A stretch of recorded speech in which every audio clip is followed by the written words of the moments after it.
Hey guys, what's up? It's MatchPoint here, and in today's video, I'm going to be giving you 5 mistakes that you were making in Rainbow Six Siege, and then we're going to take a look at how you can correct these and improve from it. So if you do find this video useful, consider dropping a like on the video.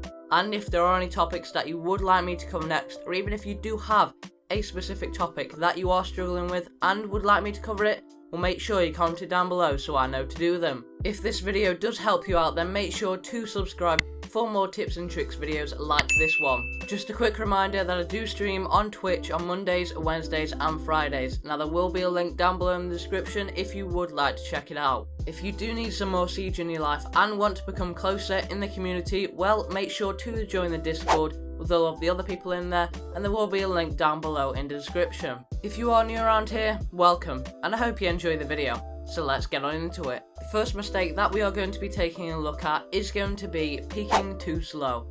Now this is a huge mistake which I see quite a few players doing in Siege, and it's when they're coming around that corner and they are ADSing, they're peeking around that corner extremely slow. If an enemy was to be holding an angle on where you're going to be peeking slowly, then pretty much what you are doing when you are peeking around that corner extremely slow is you are gradually exposing yourself to the enemy bit by bit. And with the enemy holding down the angle, they're very easily going to see it before you even see them. Your movement is going to be slow and rugged, and it's going to cause you to get picked off before you even come round the corner and see who has actually picked you off. As well, you're not taking advantage of that peeker's advantage. Peeker's advantage does rely on that quick movement when turning the corner or peeking an angle, and as well a few other variables, but if you don't know what peeker's advantage is, and you aren't too sure on what the variables are, then I would recommend checking out my guide for peeker's advantage. Now there will be a card in the top right if you do require this information.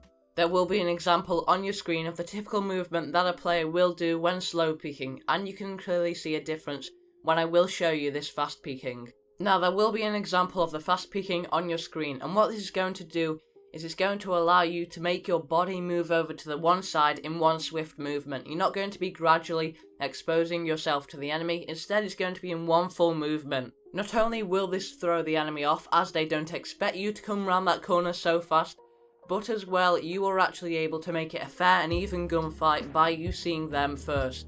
Now this is a very basic level of fast peeking, and you really need to drill this into your game. Now if you are to take it to an advanced level, you can throw in that crouch movement, but as well a pre-fire. Now when you're pre-firing, you want to be pre-firing on a very common holding spot that they were likely to be using, which is going to require a bit of experience and knowledge for you to lock down their position. And when you combine all of these movements together, including the pre-firing, the fast movement of the body, and as well the crouching, it really is going to hit with them with a combo in which they are not going to be able to see you and be shocked at where they've been killed from. They'll see you for a brief second, but before they're able to even take any action upon it, they will be dead.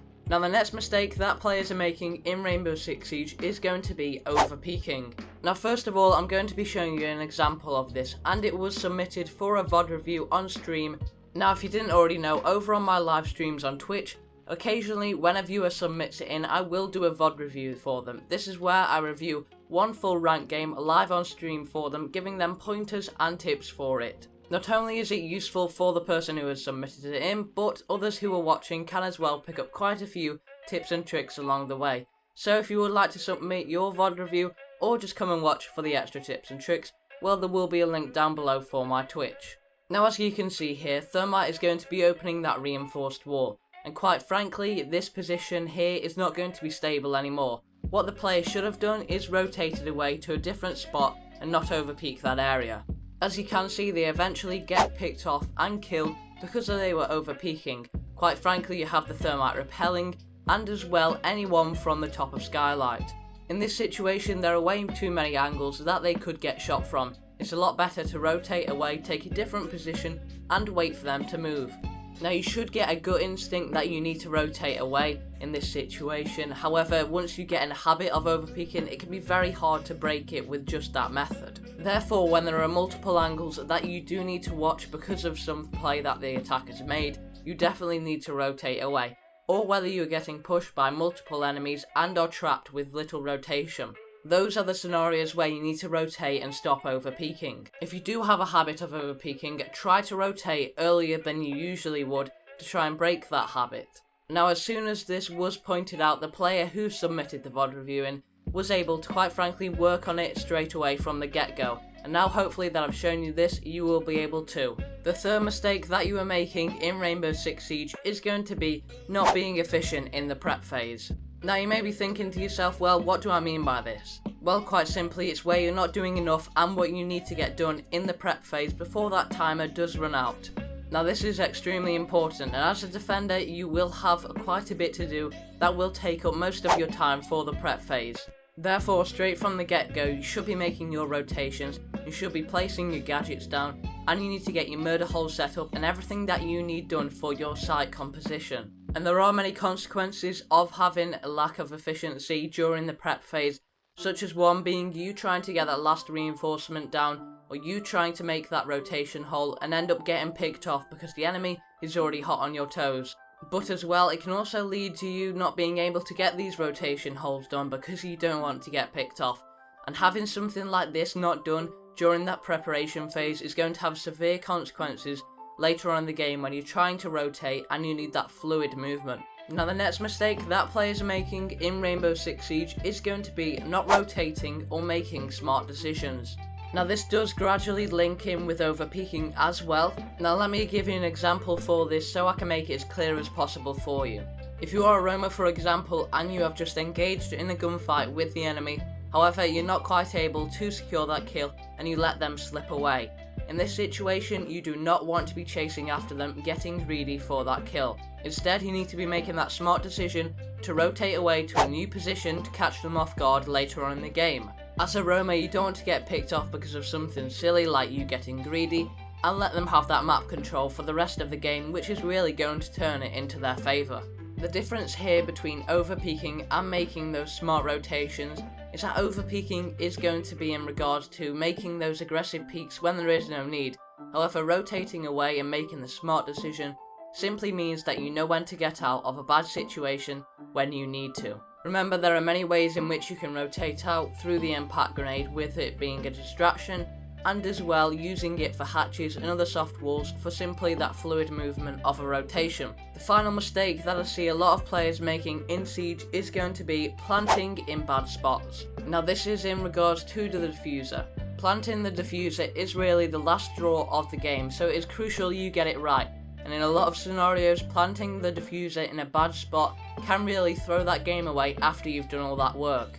Don't rush planting the diffuser. If you have the time, you're able to work out a plant spot that you want to be getting down. This doesn't require you to spend ages on it, simply 5 seconds to think out a spot and where you're going to be holding from. Otherwise, if you just plant on the first spot that you see, it could have some huge consequences when it comes to defending that diffuser. Now there are a few things that you want to be keeping in mind when you are planting this diffuser. The first one being the cover that you will have when you are getting this plant down for the diffuser. However, if you do have a lot of teammates left alive covering and you have taken control of the site, then this isn't going to be as much of a big deal, as your teammates are able to cover the angles for you. However, in other situations you would need to take it into account. The next one that you need to take into consideration is going to be what angles can you hold on the diffuser so that the defenders are not able to get to it. This is often where a lot of players go wrong, as them planting the diffuser in a bad spot allows them to not get many angles in which they can hold. You need the angles so that you can hold the diffuser from cover. And the final thing that you need to think about is the cover that the defenders can use when they are going to be diffusing. You don't want to be letting the defenders get away with a quick defuse without even having to stress about it. Some of these things that you will need to take into account are going to be more important than the others, but I'm sure you will be able to make this decision with the information that I've given you. But as well, whatever you do, make sure you're not planting on a hatch, as if the defender was to drop that hatch with a shotgun or an impact grenade, then that diffuser would be classed as diffused and the game would be over. And that is going to be it for today's video, guys. I hope you have all enjoyed. If you did or you found this video useful, then make sure to leave a like on the video and subscribe for more tips and tricks like this. Just a quick reminder again that I do stream on Twitch on Mondays, Wednesdays and Fridays, and there will be a link down below. If you do need any more tips and tricks right away, there will be a card at the end with my latest video. And I'll catch you guys in the next one. Bye bye.